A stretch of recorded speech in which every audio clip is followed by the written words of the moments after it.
Critic, our show where we go see new movies out of theaters and give you our review. Both the good and the bad. I'm Joe Ortiz and I'll be your fanboy. And I'm Sam Mike McClure. I'll be your critic.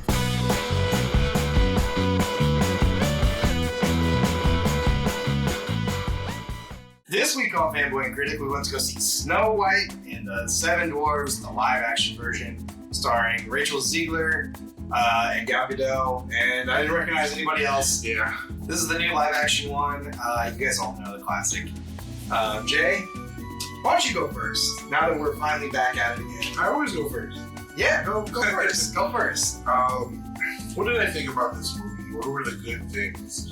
You know what? To be honest, like I said, I did recently watch the 1937 version, and it does not hold up. I was kind of like, what was the point of this? You know, and I think that's one thing they capitalized on doing this new live action one, is that they really emphasize the storytelling, and that's what I really appreciated in this. I think comparing it to the old one, like, it's so plain out simple, but there's like no story to it. That's what I enjoyed about this. I think they gave Snow White more of a backstory.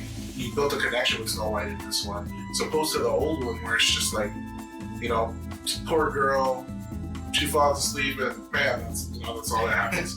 But like, yeah, there's definitely more depth into it, and that's something I really appreciated. I think, what's the Snow White's name? Rachel Zegler? Yeah.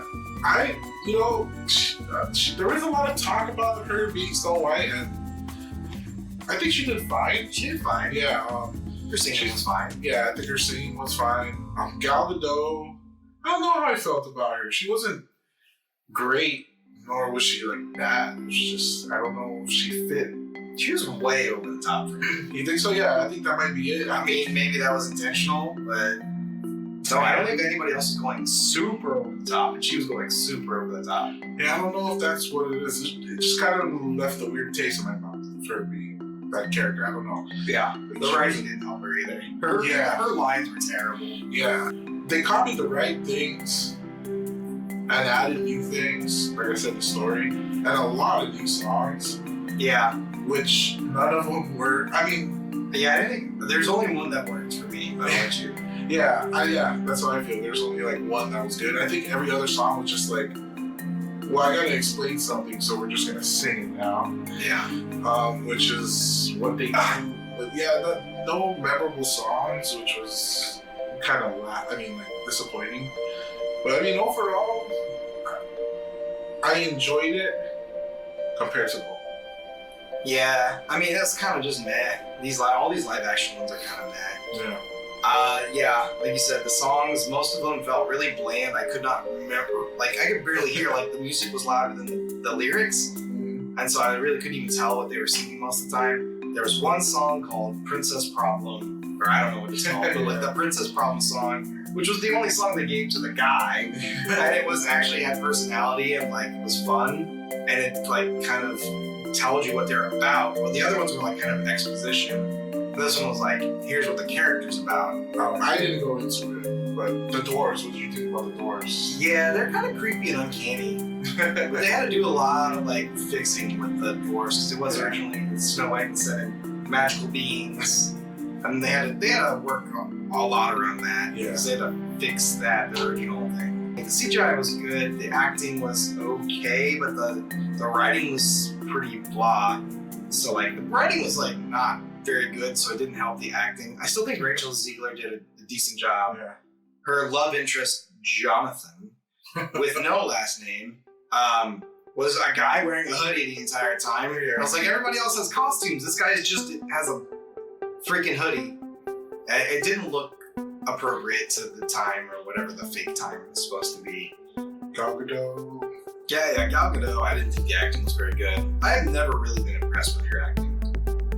Yeah, she's not like the best actress ever. Yeah. I just don't feel like she fit it. Even the singing portion felt wrong. Yeah, it felt really forced for her. I really don't think the theme hit home. In terms of like the back. Either they didn't know what the theme was, but it seemed at some point, what are you doing? Are you gonna be naughty? Are you gonna do something naughty back here? Yeah, I don't really know what to do about the theme of it, because like it seemed like the theme was Jonathan going, you're thinking about helping people, but you're not actually doing it. you're not taking any actions towards saving your kingdom. And at the end, she still didn't take any actions towards saving her kingdom. And I was like, okay, so what was the point? I think the point was for her to. I think fairy tales and a lot of. Yeah, I think a lot of our stories in modern media and fairy tales in particular, kind of have this narrative that I think is very not helpful, where it's just like, if you believe hard enough, you can make evil good. And I really think that's not helpful. Like, people need to take actions. Yeah. What's the moral of the story? Just wishing really hard? No. You have to take active steps to helping your kingdom. Yeah. And I think they kind of started on that. And then they didn't end on it. All right, Jay, ratings. Do you remember the rating scale from 6 months ago? I think our last one was 6 months ago. Well, I kind of already know where I'm. What is it? Hate? You go love, amazed, like, why, crap, and anger. Okay. Where am I at with Snow White? First review of 2025. You know, I was gonna land on like, just because I think it's way better than the original. Yeah. But just kind of listening to your review, I'll swing back a little towards your end, and I'll leave it at a why. Like, you know, I can always bring you back down. Yeah. Like, you convince me. Like, why? I mean, why did you even do this movie? And you know, why not just do it right? I mean, I know there was people that watched the original and said, we gotta improve. And you almost did. I think half of the movie was good, and then it just falls in the back end.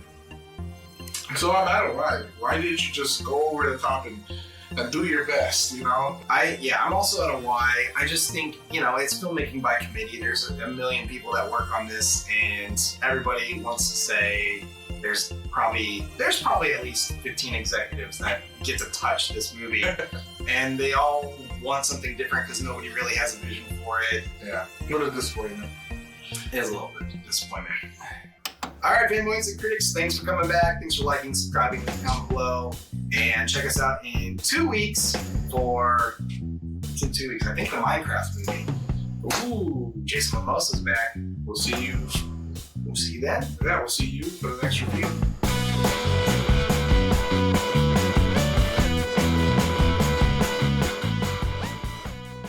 Also, what the fuck is the point of the mirror? Mirror's just a fucking snitch the whole time. That's hilarious because I said the same thing. I was like, wow, she has a mirror that can only tell her this information.